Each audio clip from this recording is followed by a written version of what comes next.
Since we've covered the cleanup section of this image, we're gonna go on to a topic that I really like doing because it's something that I kind of have to do, but it also makes our images look really clean and puts a great polish on it when you do it properly.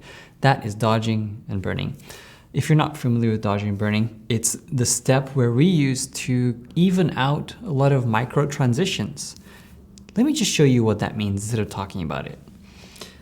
I will first and foremost go ahead and hit Command S or Control S and save our layers so that we don't have a problem with it crashing and starting all over again. Again, you can save it as TIFF, PSD, whatever you want, depending on what your preference is. But I just saved it as TIFF and kept my layers there. So I will set up another folder here, and I will call this Dodge and Burn. So let's go ahead and set up our Dodge and Burn folders. Or I should say Dodge and Burn adjustment layers. The way that I like to dodge and burn is typically through curves. The reason I like curves the most in comparison to every other method that we're going to talk about as well is because curves also maintain saturation much more than any other method. So let's say you start evening out skin by brightening or darkening areas. Sometimes you have shifts in contrast and saturation where doing it through curves allows me to maintain that without ruining that, the initial colors that are in the base image. Let me give you an example. Let's go ahead and apply a curve layer here. I'm going to start with our dodge. The way that we do a dodge is we're going to bring the exposure up here, and I do this till I will get to the 150 mark. You can see output, it says 150. Some people do it less, some people do it more. Again, it's all relative to what you prefer. I like to keep it at 150 just because anytime I make any adjustments, it's gonna impact just enough where it's not gonna shift saturation. Some people claim that if you do it to 150, it's gonna still impact saturation a little bit, but for me, I haven't noticed that as much. And if that's the case in some images, I'll go back and change this and do another curve later or something like that. But for now, we'll keep it here. And if we have any issues, we'll talk about them as they come up, okay? So we have our curve set over here. I'm going to click on my mask, hit Command or Control I. If you're on a PC, it's Control. If you're on a Mac, it's Command. I'll name this Dodge. Well, as you notice, it doesn't do anything right now when I turn on and off my layer. It's because it's supposed to do nothing right now. I'm just setting it up, so keep that in mind. The next thing we'll do is we'll add a burn, and a burn adjustment layer is going to be just another curve, but brought down to say 105 or so, and I'll invert that, Command I, and I'll name this burn. So here we have our dodge and our burn. And I know you're still wondering, what exactly are we going to do with this if you're unfamiliar? If you're familiar, great. Keep paying attention to some of my method and processes as I talk about them. So let's take a look at this image. We have a couple of really easy areas to take care of this time, and that is going to be our under eyes over here. It's really dark. And some of these little areas here, these lines, I'm going to try and lighten them just a bit. And some of these little blotchy areas, and maybe some of this forehead here where there's transitioning happening. But ultimately, this is going to be a lesson in application and approach instead of fixing a ton of problems. Before I actually start dodging and burning, what I will do is create a black and white view. It's a helper layer. And what this helper layer is going to do is temporarily take out all the color from my image. That will allow me to focus specifically on the tonality and the gradations between black to white, so I know what I need to fix. When you throw color in the mix in a black and white image, your mind tends to stray quite a bit. It becomes a lot harder to differentiate whether an area is dark or if it's just another color. Sometimes that happens, and that's why we have these helper layers. Simply put, a helper layer is going to be a solid color adjustment layer. It's going to be set to black. I'm going to hit OK. And I'm going to reset that to color. And that turns my image into a grayscale image where I can see the tonal differences. Another option is going to my black and white and doing that. But as you can see, if I use just my black and white, you'll notice that it's a lot different than if I use my color fill layer. And the reason for that is the way that the color fill layer here interprets how it should be converted into black and white is more closely related to the luminosity of that particular color. Let me give you a quick example. Let me set a new document here, and this is going to be really fun. I will set a few colors. And I'm going to quickly adjust my hardness here. And my opacity and flow.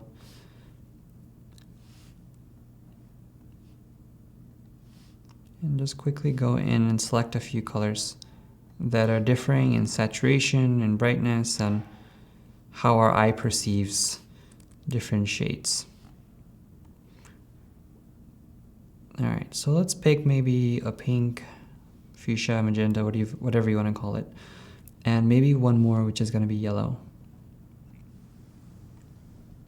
That's not yellow, that's like lime. Let's do yellow, there we go. Okay, that's not perfect, but whatever. We're gonna go in and do that same thing we did here with our black, and we set it to color.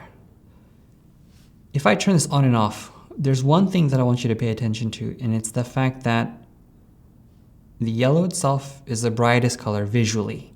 When you look at this image, you'll notice that yellow is very bright. It's a bright color, and that's the best way that I know how to explain this.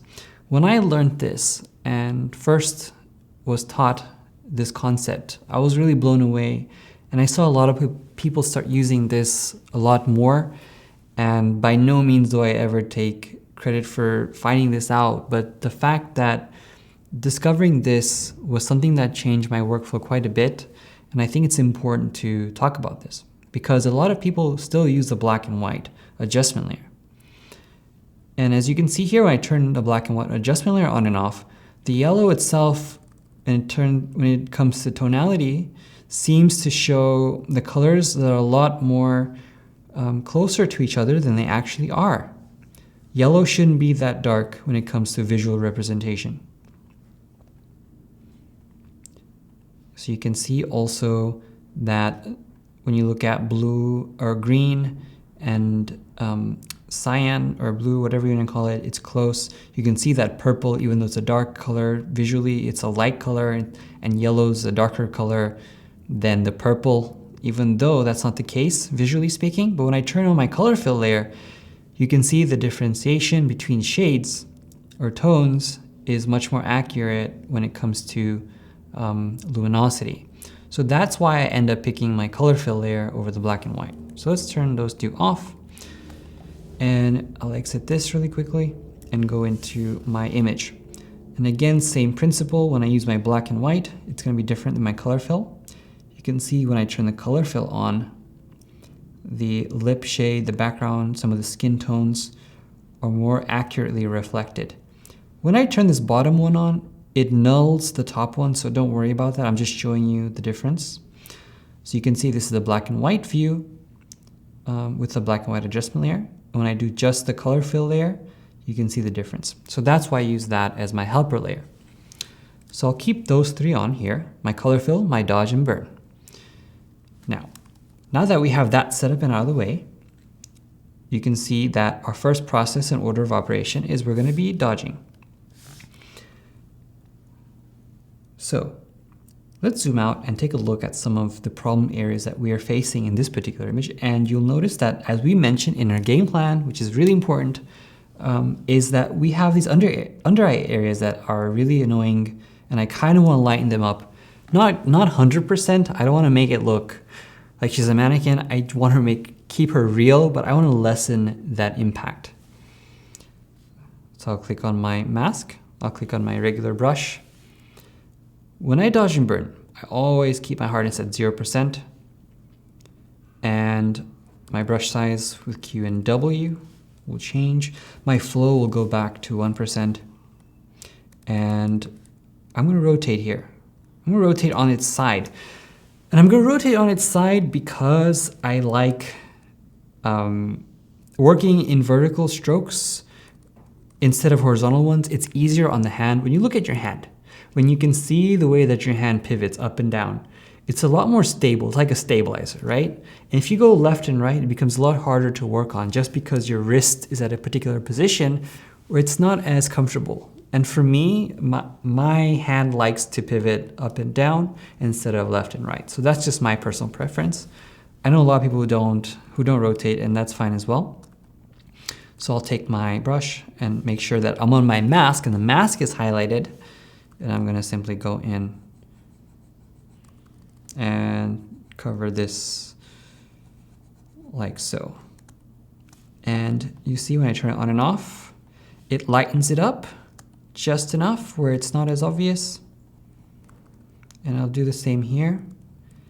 And I'll keep my brush stroke the size of the actual area that I want to fix. I'm not going to overdo it. And the reason for that is if I go over and make my brush a lot bigger than the area, you'll see what happens is that areas that are not the ones that I want to fix get brighter as well. And that doesn't look good. You can see these areas under the dark areas getting lighter. And that's not something I want to happen. If that does happen, I quickly hit X, change my black brush, and just fix the areas that I went too far in. In case you really mess up, just click on a flow of 100 with a black brush and cover up the tracks that you've made. So again, switch to my white brush, flow of 1% or 2% for me. And then I'll just go over with a few strokes. You can see I'm not doing a lot of strokes. It's just 4 or 5 strokes in every area. And the goal is for portraits, keeping it natural, so I'm not going to go too far. And just doing that. You can see that the under eyes are natural and all the texture still preserved, which is a bonus. You can also do the same technique going into some of these finer lines. Let's say that I want to just lighten up some of these little dark lines here. So I'll do the same thing. So I'll just quickly touch upon the burrow here, the smile line. I'm not going to take it off completely because that might not look great. But you can see the distance that I go of just... So I hate the word smoothing, but that's kind of what's happening. It's evening out the shadow area. So it's not as intense, but you still get the idea that she's smiling. And she's, you can see there's cheek muscles here that are being pulled up. And that happens when you smile. I mean, when someone's smiling, you see some of the cheek muscles and you want to keep that. You don't want to make it all flat. Otherwise, it looks like she has Botox. And let's face it, you don't want to do that if you're not sure how it's going to relate to anatomy. This technique is also great because it forces you to not go too far. It stops you from overdoing some things. And I like that. It keeps it natural. And when you have images that capture a lot of detail, you don't want to over smooth anything, I think. It will become really obvious and really unpleasant. It allows me to also take care of some of these dark parts here. Let me turn that on and off so you can see. So again, just kind of lightening that up. And I noticed there was this little indentation here that's really dark. I'll just come in with my brush and lighten that up. Again, if you go too far, use a black brush and redo it. The best lesson is always practice. If you're new to dodge and burn, obviously you're going to mess up a lot more than you're going to get it right. So don't be frustrated. I think it took me 2 or 3 years to perfect the practice. I remember it took a week to get comfortable using the tools itself, and it took a long time to master it. So it becomes really fun when you get used to it because it feels like you're carving. And with portraits, you don't have to do too much. It's a good starting way to practicing dodge and burn. You can see the lip now is a lot better when it comes to those really, really dark areas. Let's also work on some of these smaller patches of skin that are dark. Just a couple of quick strokes. You want to make sure that the brush itself, again, is the size of the actual patch and not bigger. So if you are seeing halos around your patches, make your brush smaller, do less strokes. It's a self-analysis thing. You have to just pay attention to what's happening, turn your layer on and off, and continue on working. So let's continue here. Just some more areas, not too much. We can also do it to lighten up some of these red lines in the eyes. I bet you're asking what or when should you use dodge and burn over healing? Well, I always feel like when you can get away with it, healing would be optimal. But there are situations where you're just trying to lighten something, and that's when you know you want to use your dodge and burn because it keeps the texture intact. And if you don't like a texture of a particular situation, healing would be a good instance to use it. If there are instances where you can do both, then you can use either, and there's nothing wrong with that at all. I think that's perfectly fine. You can also use the dodge and burn to add light to larger areas. So for instance, if I want to add light, more light into some of the eyes, and I get that request sometimes, you can use just a bigger brush. And the same principle applies. Just quickly go in and add a few strokes. Ultimately, you should do it on another adjustment layer. You set up another dodge layer and do it there, or on the same one, depending on your style. Again, with portraits, it's not necessary that you do lighten the eyes. I know some people say that they do lighten the eyes, some people don't. I'm not one to tell you what to do, but at least you know how to do it and when to do it, I think is ultimately your decision. When it comes to clients itself, they typically will like to lighten them just a little bit, and they will tell me to take out some of the redness in the whites of the eyes. I think that's a key determining factor. You also see areas on the neck in portraits that, even though this one's out of focus, I will just do a touch because I can see a little hint of it, but you can keep them as well. These lines on the chin, I will take away as well, just a little bit of it.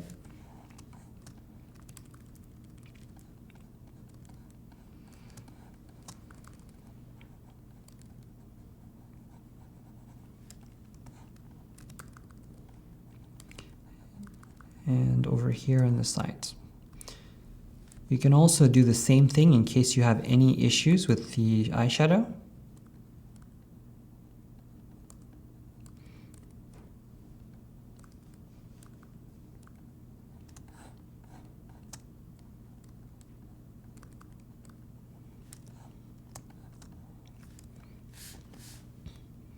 And there you have it. If you want to see the work that you've done, you can obviously click on the eye itself, and you've seen the areas that we've gone over, which is the lip, the under eyes.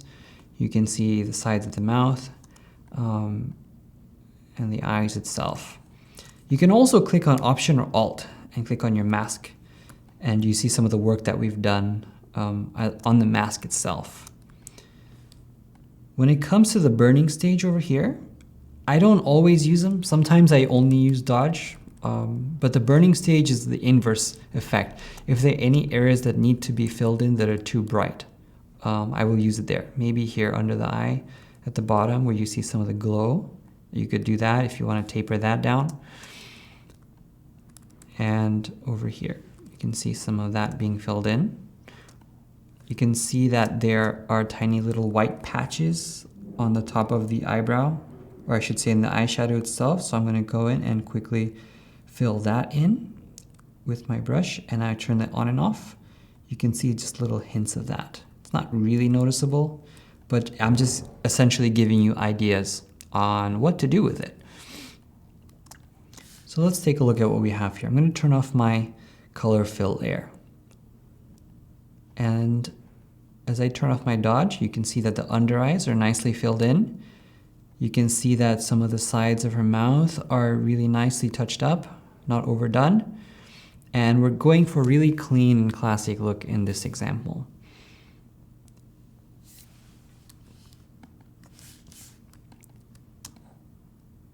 We've also covered some of the lip area here. You've seen that we've dodged to soften that up. And the one last thing that I want to do is the lip area here. You see that there are some gaps that are brighter. This is something that we can use our burn tool for, or burn, I shouldn't say burn tool, the burn adjustment layer. And we can fill that in really gently using 1% flow again.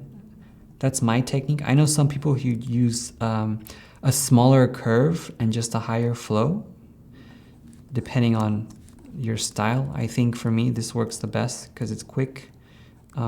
It's not as hard to do, I think. Here we go. So I turn that on and off. You can see that part is filled. So that takes care of the luminosity issues. Now with dodge and burn, you always have some kind of color cast that happen. And the way to compensate for that is I can click on a new blank layer here, set it to color. Now, let's say for example, we've dodged and burned our lip. We want to fill that in and make sure that color is even without changing the texture. So what I'll do is with this blank layer, with it being set to color, I'm going to click on my brush, my regular paintbrush, and I'll set a flow of 10%. I'm going to hit Option and sample a color, say nearby the lip. And then I'm simply going to brush over that desaturated area. And as you can see, what we've done is something really nice, is we have added that color and saturation back into the lip, matching the rest of it. So even though in our burn layer, we've darkened it up, you can see that that desaturated bit can match in terms of color. The same thing goes for the under eyes here. I can come up here. You can see that the color itself is a little bit different, so I'll sample under the eye. I'll set a flow of 5% by hitting 0.5 on my keyboard and then quickly just brushing it in.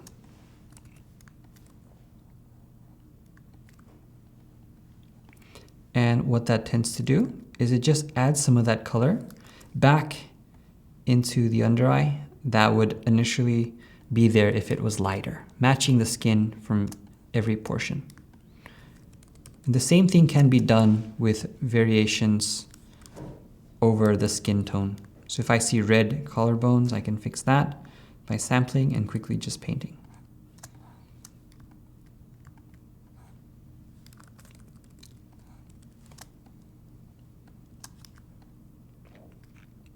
So there you have it. This dodge and burn stage accompanies the cleaning and healing stage that we did previously to complete a clean and classic portrait retouching style. Now in the next section, we're going to talk about color toning as it relates to portraiture.